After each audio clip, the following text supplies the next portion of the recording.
Senhor presidente, senhora deputada Tia Ju, duas questões absolutamente objetivas, fruto de todos os noticiários que têm saído nos jornais, na mídia de uma maneira geral. Primeiro, de qual é o papel do Conselho de Supervisão Fiscal do regime de recuperação fiscal. O Conselho é formado por 3 pessoas, indicadas respectivamente pelo Tesouro Nacional, pelo Tribunal de Contas da União e pelo Governo do Estado. Qual é a tarefa dos mesmos?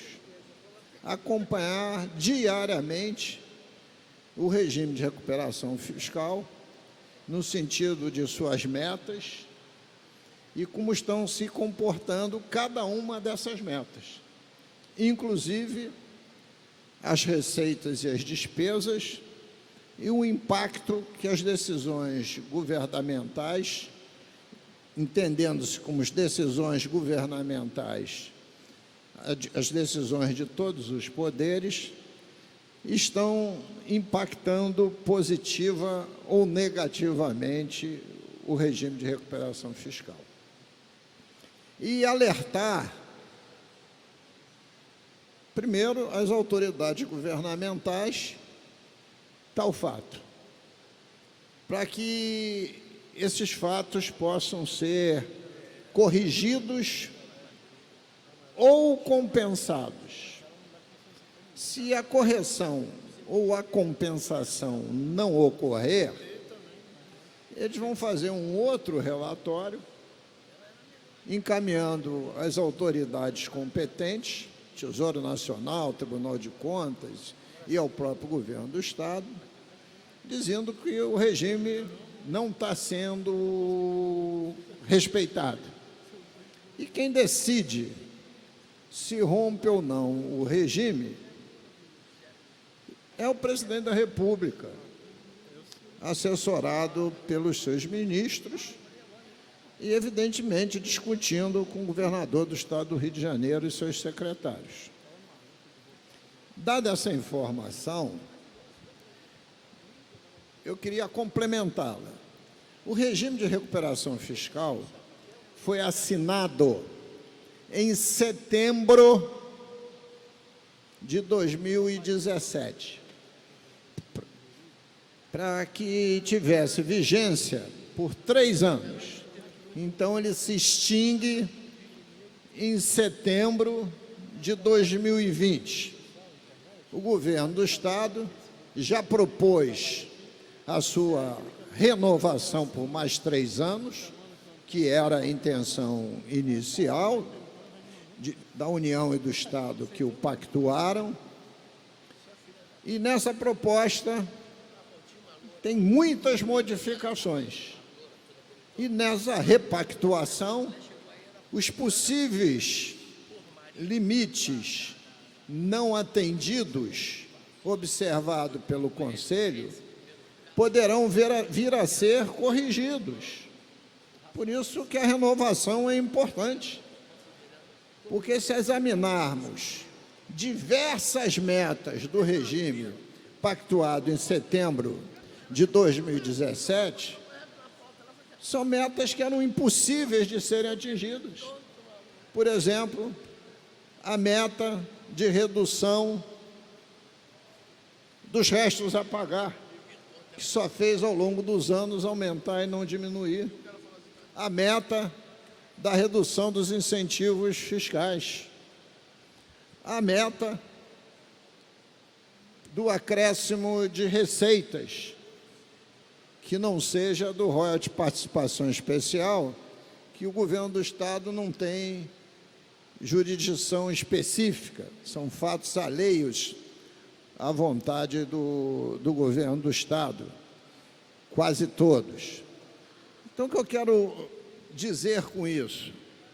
Essa discussão é exatamente da renovação para corrigir qualquer eventual erro, omissão ou aumento de despesa. E aí, botam como foco de tudo o plano de cargo-salário da UERJ, que é um cisco no tamanho do rombo que o Estado tem. Só nas contas de 18, que ontem discutimos, o déficit foi de 18 bilhões de reais. Coloca, inclusive, deputado presidente Thiago Pampolha, a Assembleia Legislativa, que estaria fazendo gastos com publicidade. Coloca o Detran. Se a gente somar isso tudo, é para ser cumprido, mas são ciscos no tamanho do rombo. Não está ali colocado. Como é que vai ser enfrentado o acordo de pagamento da dívida? Essa que é a questão central. Chegar lá em 2023, nós vamos pagar de serviço da dívida, mantido o regime como está, 21 bilhões. Presidente, 21 bilhões é a folha anual dos funcionários ativos de todo o Estado do Rio de Janeiro, de todos os poderes. É uma dívida, é um serviço da dívida absolutamente impagável. Como é que vai se enfrentar com uma economia que agora está crescendo a 1 ponto percentual, um crescimento de receita tão grande que vai propiciar pagar restos a pagar, que propicie que o Estado honre com restos a pagar, que em 2023 estará chegando aos 26 bilhões de reais. Essa, para mim, que são as questões centrais. O orçamento do ano que vem, o total da nossa receita líquida, descontado as contribuições aos municípios derivadas das obrigações constitucionais, 25% de ICMS, 50% de PVA, etc., vai estar na ordem de 55 bilhões. Conta muito simples. Folha anual, 21 de ativo. Folha de inativo e pensionista, outros 21. É claro que aí ainda tem que abater a contribuição patronal, contribuição individual e até o royalties EPE. Mas a total da folha é essa.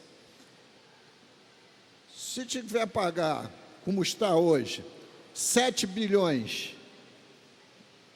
de serviço da dívida, que já começamos a pagar ano que vem, não tem dinheiro para mais nada. Esses são os grandes números. E aí, o que me deixa indignado é que, em vez de você discutir os grandes números, você fica na firula. E, no fundo, você bota o foco, por exemplo, o patinho feio, em geral, é o UERJ. E os poderes? Eu tenho visto. Os concursos do Judiciário continuam a acontecer, do Ministério Público, etc, etc. Ah, é reposição. Sim, é reposição, porque alguns se aposentaram.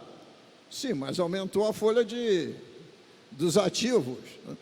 Então, eu acho que essa análise tem que ser uma análise muito mais profunda, com uma visão muito mais global. Então, eu queria fazer esse registro, porque começa a se espalhar um clima de terror, associado com a briga entre o governador e o presidente da República. Vai romper o regime de recuperação fiscal. Aí o Estado vai quebrar. Não vai ter dinheiro para pagar o funcionalismo. A pior das crises é aquela que você se angustia antes mesmo que ela aconteça, que gera uma ansiedade brutal, porque tem muito pouco tempo que o funcionalismo já viveu todo esse drama. Então, eu queria fazer só, senhor presidente, essas observações. Muito obrigado.